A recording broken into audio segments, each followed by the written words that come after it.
त्रिशूल दीक्षा का कार्यक्रम हो रहा है। तो ये तो त्रिशूल दीक्षा का कार्यक्रम है, ये विश्व हिंदू परिषद का वार्षिक कार्यक्रमों में आता है। पूर्ण भारतवर्ष के हमारे लगभग 9,723 प्रखंडों तक के ये कार्यक्रम होते रहते हैं। आधार कार्ड पाहूनच त्याला तुम्ही एंट्री द्या। आम्ही तर म्हणून आधार कार्ड पाहून नाही, त्याची नोंदणी करून तुम्ही त्याला सोडा अंदर। फक्त बघा नको, त्याची नोंदणी करा रजिस्टर मध्ये, त्याचं नाव लिहा, त्याचा मोबाईल नंबर लिहा आणि नंतरच त्याला आत तुम्ही सोडा। म्हणजे काय, हा फॅशन नाही, ही नवदुर्गा माता, नवरात्री म्हणजे मातेचे 9 दिवस त्यांची आराधना आहे। तिथं एक शक्तीपीठ एक प्रकारे आपण जागृत करतो जिथं त्यांची आणि आपण सगळ्यांना माहितच आहे का, गरबा हा म्हटलं आपण आधी तर सगळ्यांनी गुजरात पासूनच बघितलंय ना, ती एक पूजा अर्चनेचा भाग आहे गरबा, काही मजेचा पार्ट नाही, तो काही एंटरटेनमेंटचा पार्ट नाही।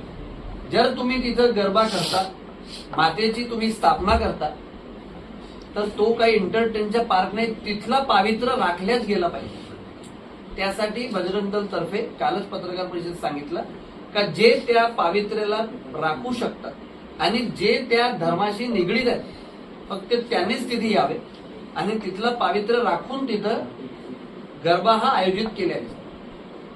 आणि तिथला पावित्र्य नाश होणार, समाजात काही द्वेष होणार, ते काही होऊ नये। आणि आपण मागच्या काळात बघितलं आहे, त्या कार्यक्रमामुळेच पुष्कळ लव्ह जिहादचे प्रकरण घडलेले आहेत आणि ते प्रकरण घडल्यानंतर होते काय का, आपल्या आपापसात 2 धर्मामध्ये विवाद निर्माण होतो।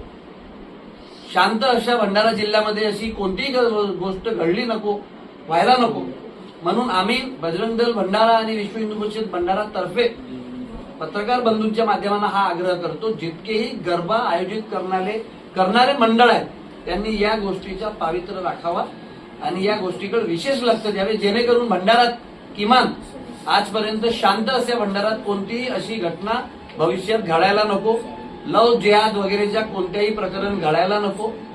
आणि ती एक शक्तीची उपासना म्हणून कार्यक्रम होते, त्याचप्रमाणे तो गरबा उत्सव तिथं मनवला गेला पाहिजे।